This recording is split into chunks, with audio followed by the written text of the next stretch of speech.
Pessoas, estamos de volta agora com Física B e o objetivo agora dessa Física B, de novo, né, pensando que a gente tem que finalizar as coisas, juntando as informações, a gente vai encerrar aqui a primeira lei da termodinâmica, resolvendo alguns exercícios e complementando algumas coisas. Primeira lei e a segunda lei também hoje vai ser vista. Então, já tem uma atividade aqui, ó. A gente já vê essa atividade, vocês localizem também uma questão da apostila de vocês.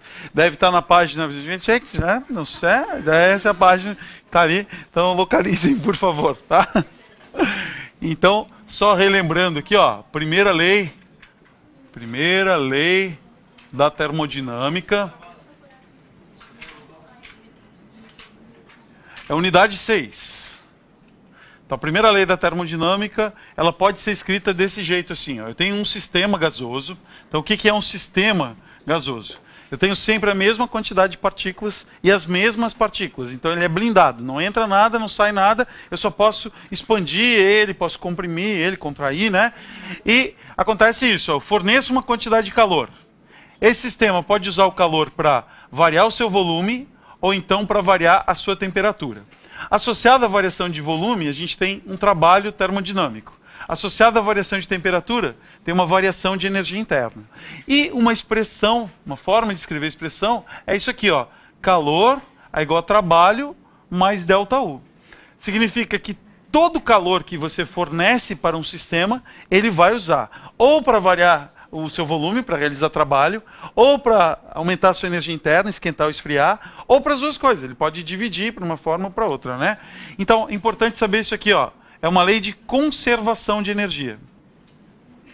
O que significa ser uma lei de conservação? Toda a energia fornecida para ele, ele vai usar. Então, é possível, na primeira lei da termodinâmica, a gente ter coisas assim, ó. É possível fornecer calor para um corpo e transformá-lo integralmente em trabalho. Para um sistema, desculpa. Para um sistema e transformá-lo em trabalho termodinâmico. Sim, de acordo com a primeira lei, sim. A segunda lei, ela atrapalha isso. Aí a segunda lei a gente vai ver que não vai ser possível. Vimos as transformações. Temos 5 transformações importantes. E eu preciso que vocês tenham elas de cabeça, assim. Precisa falar bem rapidinho, né? Tem aqui, ó. Isotérmica, isso, ó. De novo, vocês falam o que vocês quiserem, eu escrevo o que eu quiser, né? Porque eu que determino isso, igual o professor de Física C, né? Essa é a ideia. Então, isotérmica, a temperatura é constante. Se a temperatura é constante, quanto vale a variação da energia interna? O ΔU é 0. Então, eu posso dizer que o calor é igual ao trabalho, concordam? Então tá aqui, ó, calor igual ao trabalho. Vê, ó, essa linha aqui é uma linha importante. Isotérmica, temperatura constante, ΔU é 0. Falaram aí, isobárica. Então, para atender, o pessoal não ficar deprimido, ó, isobárica. Ó. Transformação isobárica, a pressão é constante. Com a pressão constante, a gente não tem limitação quanto ao trabalho e energia interna. Então, a expressão do calor vai ficar assim, ó. Trabalho vai ser P∆V mais o ΔU. Então, é uma transformação na qual ocorre trabalho, realizado ou recebido pelo gás, e varia sua energia interna também. A última que falta aqui é isocórica, eu gosto desse nome aqui, isocórica. Quando eu tiver mais uma cachorra, minha cachorra vai se chamar isocórica. Então, isocórica, senta, fica legal. Então, porque pode ser isométrica ou isovolumétrica, mas esses são os nomes quase que diretos, igual isotérmica, assim, né? Então, isocórica, o volume é constante. Se o volume é constante, o que acontece com o trabalho realizado? 0. Porque para que tenha realização de trabalho, ele tem que expandir ou contrair, certo? Então, todo o calor serve para variar a energia interna do meu sistema. Tá? Então tá, das isos são essas aqui. E tem outras transformações. Seria uma transformação adiabática. O que é uma transformação adiabática? Adiabática é uma transformação que não troca calor com o meio. Ou seja, ela acontece de uma forma tão rápida, que ela acaba não trocando calor com o meio, certo? Então, calor igual a 0, vai sobrar aqui trabalho, é menos ΔU. Qual uma percepção disso? Quando o volume aumenta bem rápido, o gás esfria. Só que se for devagarinho, quer ver? Se eu fizer assim com a minha mão, ó. Digo aqui, segura para mim aqui, por favor. Um pouquinho, segura aqui. Segura para mim isso aqui, por favor. Eu faço assim, tudo isso que eu precisava bater palma, né? Ó, mas assim, ó, eu pego as minhas duas mãos e faço assim. Esquenta a minha mão.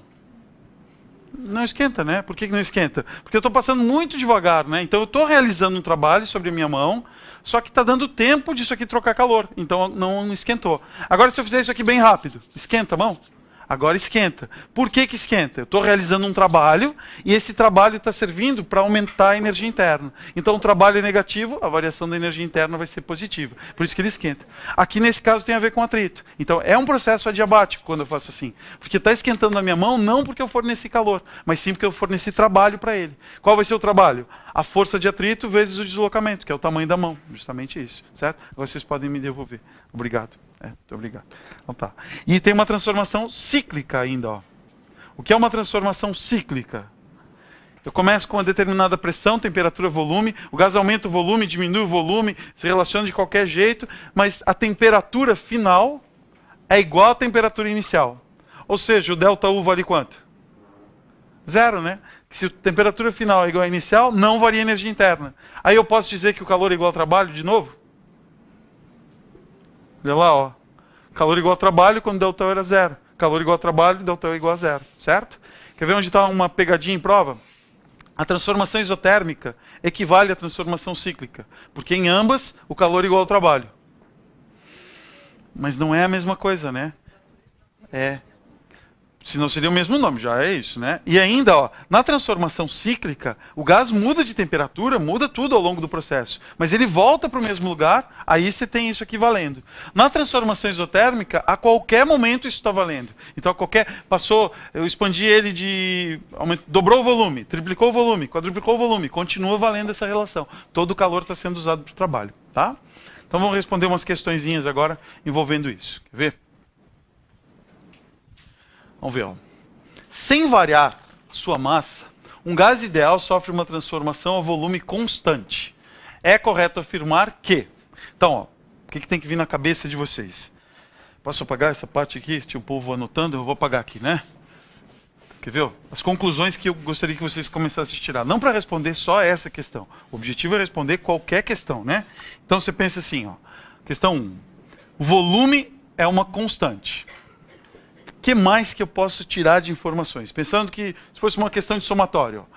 Volume é constante, o ΔV vai ser igual a zero. Não varia a massa, então o sistema está fechado, né, dentro do recipiente. O ΔV é zero.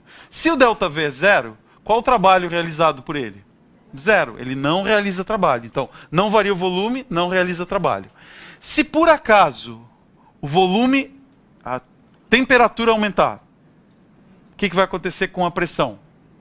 A pressão vai aumentar também. Se a temperatura diminuir, a pressão vai diminuir também. Qual seria um gráfico envolvendo pressão e temperatura? Diretamente proporcionais. Muito bem, ó. Vai ser diretamente proporcional. Assim. Que passaria pelo 0, 0 ainda. Teoricamente, ele passa pelo 0, 0. Então, essa informação ali, dizer que o volume é constante, você já tem que trazer toda essa carga junto, né? Se tiver que calcular alguma coisa, aí tem a equação aqui, né? O PVT Povotor, né? V0, V0, T0, PVT, ó.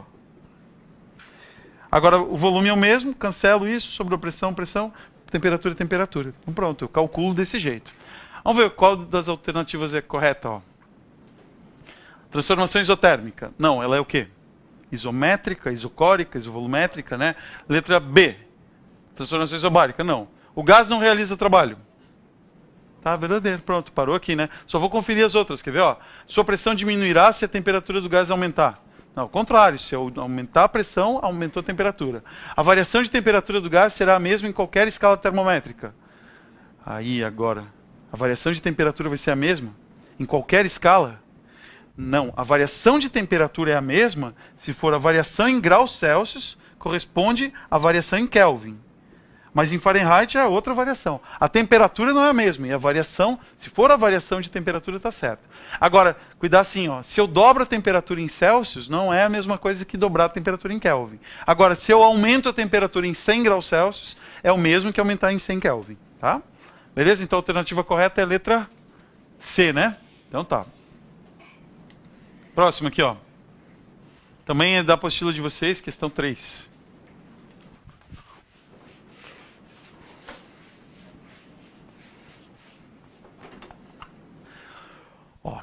A figura a seguir representa o gráfico pressão versus volume da expansão isotérmica de um gás perfeito. É correto afirmar que... Então, importante o que está sendo falado no enunciado. Você tem que ir riscando. Vou pegar a caneta que vou riscar. Não, eu vou pegar esse aqui só para ir marcando. É uma expansão isotérmica. Então, questão 3. Expansão isotérmica significa o quê? Que a temperatura é constante, mas o volume está aumentando, certo? Porque é uma expansão. Então ele aumenta, a temperatura é a mesma e o volume aumenta. O que acontece com a pressão daí? A pressão diminui, né? Então numa transformação isotérmica, isso aqui, ó, o volume aumenta, a pressão diminui. Equação para resolver isso, ó, é a mesma. Daí se eu pegar a mesma equação de antes, corto os t's, fica isso, ó. P0 V0 é igual a P vezes V. Pronto. É claro que na hora de uma prova, num vestibular, você não vai ficar, eu sei isso, eu sei isso. Não, eu sei responder a questão e pronto. Mas isso aqui tem que vir na tua cabeça para responder a questão, certo? Então, vamos ver o que a gente pode responder. Ó. A curva apresentada é uma isobárica. Ele falou que é uma expansão isotérmica. Então, é isobárica? Não, né? B. A área sombreada do gráfico representa numericamente o trabalho realizado pelo gás ao se expandir. Sim. Porque o trabalho a gente pode calcular de duas formas. Ó. Se a transformação for isobárica. Sendo uma transformação isobárica, o trabalho tem uma equaçãozinha, P delta V. Outras transformações, qualquer outra transformação que tenha, a única forma que vocês têm para resolver isso, né, no ensino médio, é que tem um gráfico de pressão em função do volume. Na hora que eu calcular a área abaixo do gráfico, pouco importa qual seja o formato dessa figura, essa área vai ser igual ao trabalho. Então a área é numericamente igual ao trabalho. Quer ver ainda? Ó? O professor Elefantin passou para vocês, né? Ó, pressão não é dada em newtons por metro quadrado? Ele não passou isso aqui. Mas ó, pressão é newton por metro quadrado. Volume, metro cúbico. Se eu multiplicar essas duas unidades aqui, vai dar o quê? Quer ver? Ó? Ficou newton por metro quadrado.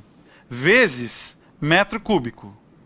Esse metro quadrado e esse metro cúbico, não dá para simplificar? Corto aqui e sobra o metro, né? Sobrou newton vezes metro. Newton vezes metro recebe o nome de quê? De joule. Então significa que dimensionalmente aquela área está me dando em joule, não metro quadrado. Por isso que é essa área aqui, uma forma de justificar que essa área me dá o trabalho. Como calcular essa área aqui? Não vou explicar para vocês, não estou ganhando tão bem assim como calcula aquela área, né? Não, não é por isso.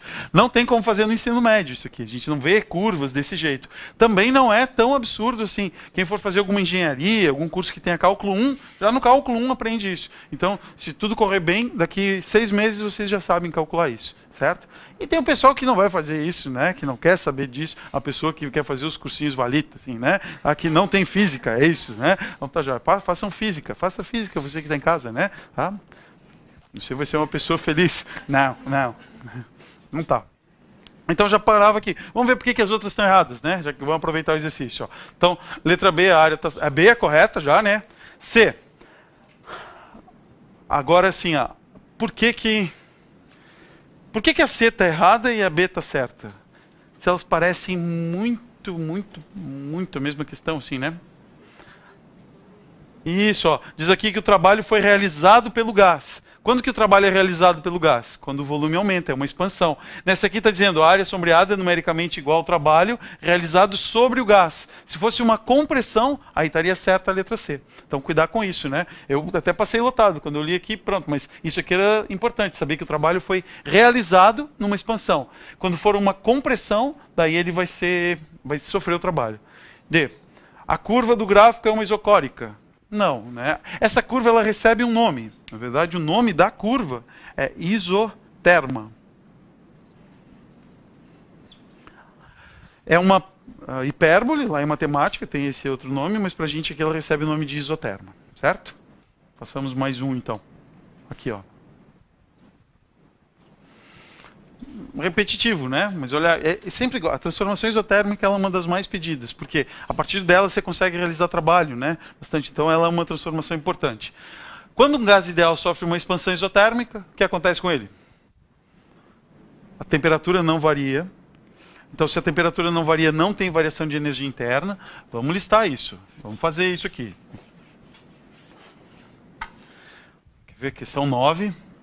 Ó, um gás sofreu uma expansão isotérmica. O volume aumentou, mas a temperatura é constante. Então, o volume aumenta, a pressão diminui. Quanto é a variação da energia interna? Zero, né? Porque a energia interna depende da temperatura. Então, não variou, a temperatura não varia a energia interna. O que mais? O calor não vai ser igual ao trabalho realizado por ele? Então, toda a energia que eu forneci na forma de calor, ele vai usar na forma de trabalho. Ou se eu fornecer trabalho, ele vai liberar na forma de calor. Vale nos dois sentidos. Acho que isso é suficiente para responder, né?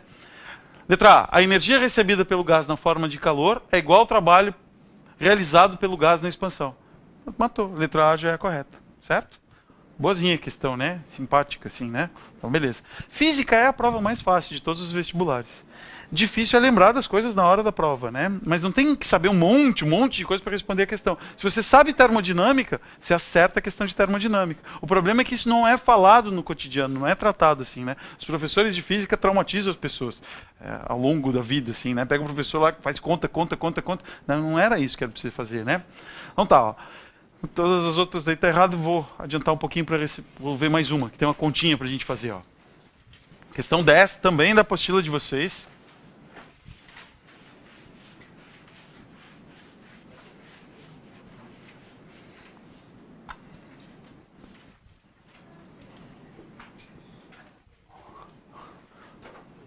Podemos? Ah, ó, um gás ideal sofre uma transformação, absorve 50 calorias de energia na forma de calor e expande-se realizando um trabalho de 300 joules. Considerando uma caloria igual a 4,2 joules, a variação da energia interna do gás é em joules de... Então, ele disse assim, que o gás recebeu uma quantidade de calor. Então, o calor dele foi igual a 50 calorias. Ele absorveu esse calor ou ele liberou o calor? Absorveu. Então vai ser mais 50 ou menos 50? Mais 50. Isso aí, porque ele absorve. Se ele liberasse 50, seria menos 50, certo? E expande-se realizando um trabalho de 300 joules. Então o trabalho foi igual a 300 joules. Se ele expandiu, ele realizou o trabalho ou ele recebeu o trabalho? Realizou. Então vai ser positivo também, ó, porque ele realizou. Vamos botar assim para ficar igual o tempo verbal aqui. Ele realiza isso, né? Então ele absorve e realiza. Qual a variação da sua energia interna? Quanto vale ΔU? Isso aqui que era para saber. Cuidar com as unidades, para ficar certinho, assim, né? Porque aqui eu tenho calorias, aqui tem joules, e ele pediu em joules. Como que eu passo de caloria para joule? Ele colocou, sempre é dado isso nos problemas. Uma caloria, 4,2 joules. Então, a gente vai multiplicar isso aqui por 4,2, vai dar 210, né? Joules. Pronto. Qual a expressão que a gente precisa utilizar? Posso pegar a expressão no formulário, calor igual a trabalho mais ΔU. Calor, 210. Trabalho. Não, já peguei tudo aqui. Trabalho 300, né? Mais ΔU. Quanto vai dar o ΔU? Ó, passo para cá, vai dar menos... Vai passar para lá, vai ficar 210 menos 300, né? Vai dar menos 90 joules. E a gente pode... Esses sinais aqui, na verdade, eles são convenções. Mas você pode pensar assim, ó. Entrou 210 de energia e ele gastou 300. Então ele vai ter que esfriar mesmo, né? Porque entrou menos energia do que ele... Saiu mais energia do que ele recebeu. Então é um saldo. Se ele tivesse recebido 300 e gasto 300, dava zero. Então seria uma transformação isotérmica. Então cuidar, esse sinalzinho aqui indica pra gente que ele esfria. Vou fazer outras composições assim, quer ver? Ó? O gás faz assim. Deixa eu botar aqui um exemplo. Ó. Ele libera 200 joules de calor e realiza 100 joules de trabalho. O que vai acontecer com o ΔU dele agora? Então, se falasse nisso, ó, um gás liberou 100 joules 200 joules na forma de calor e realizou um trabalho de 100 joules. Quanto que ele variou sua energia interna? Sem usar a equação, a gente podia pensar assim, saiu a energia dele e entrou a energia dele ou só saiu? Se ele liberou calor, saiu energia. Se ele realizou trabalho, saiu energia de novo, né? Quanto que saiu de energia? 300, então vai dar menos 300 ΔU. Então, 300, mas de saída, então vai dar menos 300. Então, eu posso fazer assim, ó. Se ele libera, isso aqui vai ser positivo ou negativo? Negativo. Se ele realiza, isso aqui é positivo ou negativo? Positivo, porque ele realiza o trabalho. Na hora de botar na fórmula é que vai trocar o sinal. Quer ver, ó? Calor é trabalho mais ΔU. Calor, menos 200. Trabalho, mais 100. Mais o ΔU. Então, o ΔU vai dar menos 300. Porque as duas coisas que ele fez foi para perder energia. Então ele esfriou também. Não entrou nada de energia nele e ele só gastou. Liberou calor e liberou trabalho também. Certo? Cuidar com esses sinais aqui, sim. Ó. Esses sinaizinhos é que são definitivos. Porque a fórmula é dada. Você sabe os conceitos. Então, se não trocar os sinais, não tem como errar a questão. Tem mais uma aqui. Ah, essa foi uma questão do Udesc agora. Esse não tem na apostila de vocês. Tem na... Depois vocês pegam o slide, né?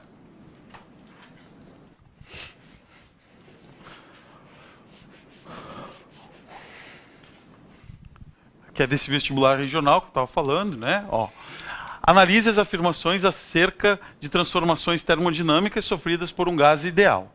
Então, vamos dar uma olhada aqui. Ó. Primeira afirmação. Uma transformação adiabática é aquela em que o gás troca calor com a vizinhança.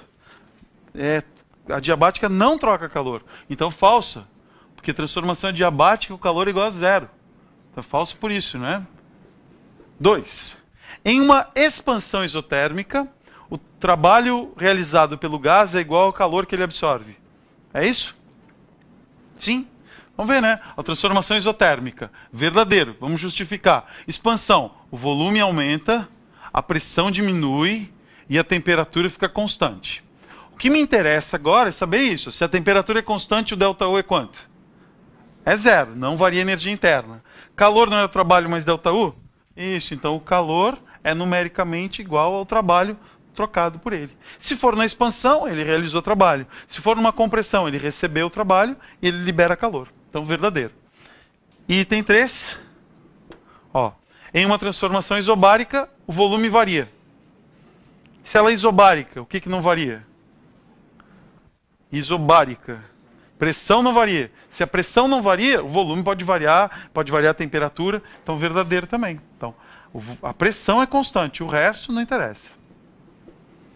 Corretas, então, 2 e 3 é a letra A. Tranquilo? Tudo bem? Então tá jóia, é uma boa questão, né? Faltou a gente finalizar aqui essa parte de termodinâmica com a segunda lei da termodinâmica. Aí, a segunda lei da termodinâmica.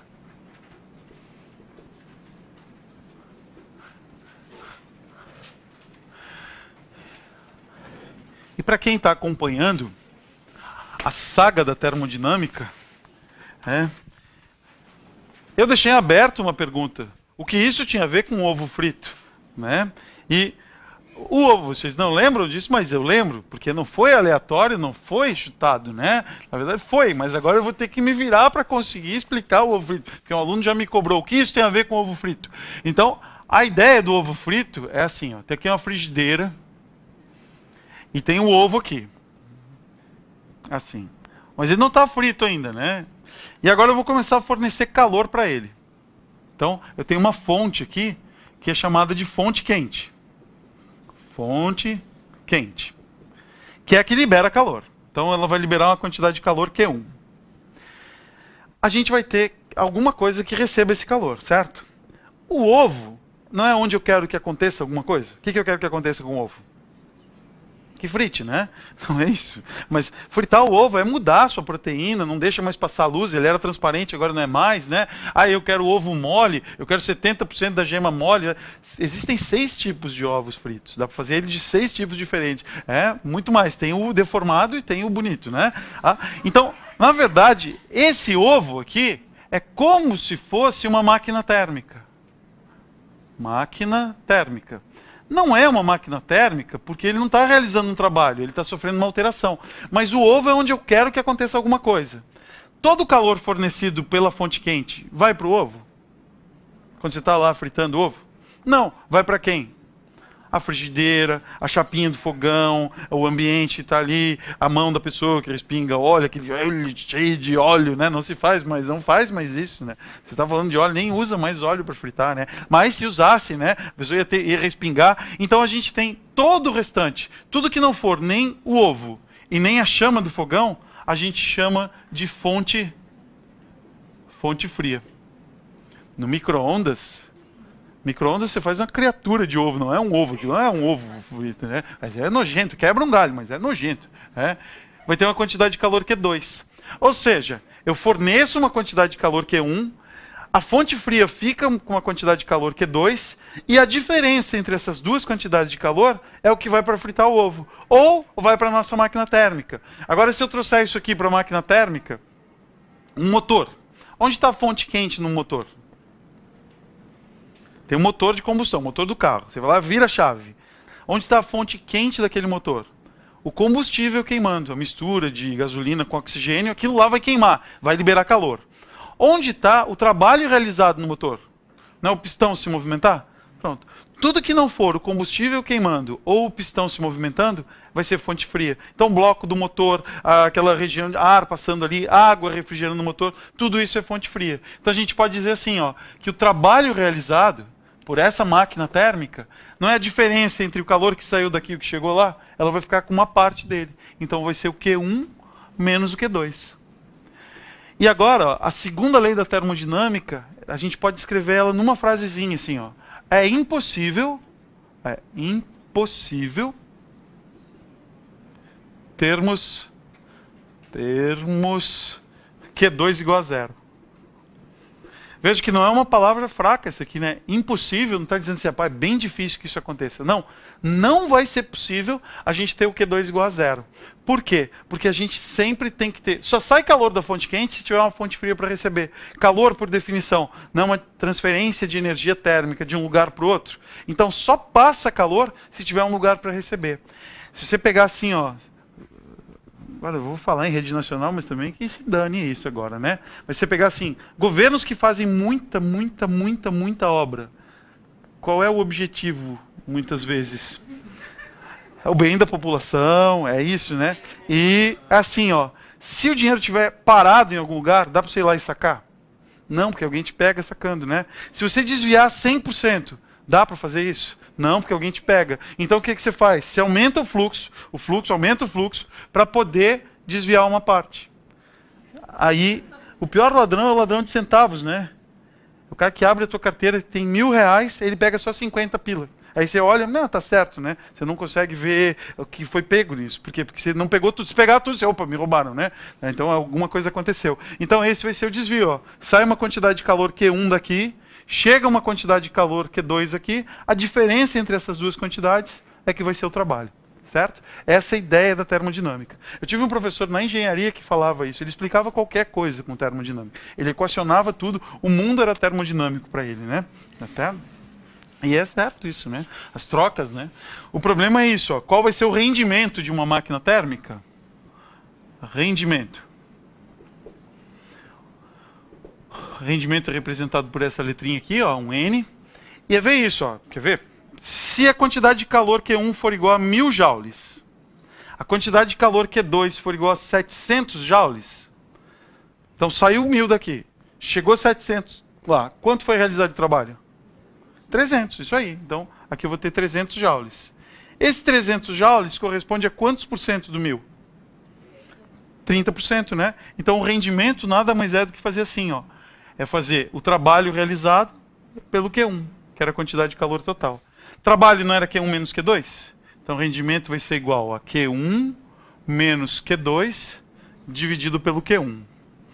Eu vi numa aula o professor Henrique fazendo uma divisão dessa, né? Que ficava um A mais um B dividido por um B, né? Não sei se vocês lembram, e daí dava para simplificar, né? Então, ou era A menos B dividido por A. Então, a gente pode escrever assim, ó. Q1 sobre Q1 fica 1. Menos Q2 sobre Q1, que fica Q2 sobre Q1. O professor Henrique é uma boa pessoa, né? Uma boa pessoa. Foi meu aluno, né? Boa pessoa. Tudo bem, então tá jóia. Então é isso aqui, você perceber essas coisinhas. Essa equaçãozinha normalmente ela é dada, desse jeito aqui, certo? Então tá, pessoas, de termodinâmica é isso. A gente conclui um capítulo gigante, assim, toda a termologia vista. E nosso próximo encontro de Física B já vai começar a parte de ótica, daí muda completamente, certo? Muito legal ótica, porque você consegue ver, né? Tossir. Muito bom, então. Excelente, nunca tinha feito essa relação, né? Então tá. Pessoas, um abraço, então. Até o próximo.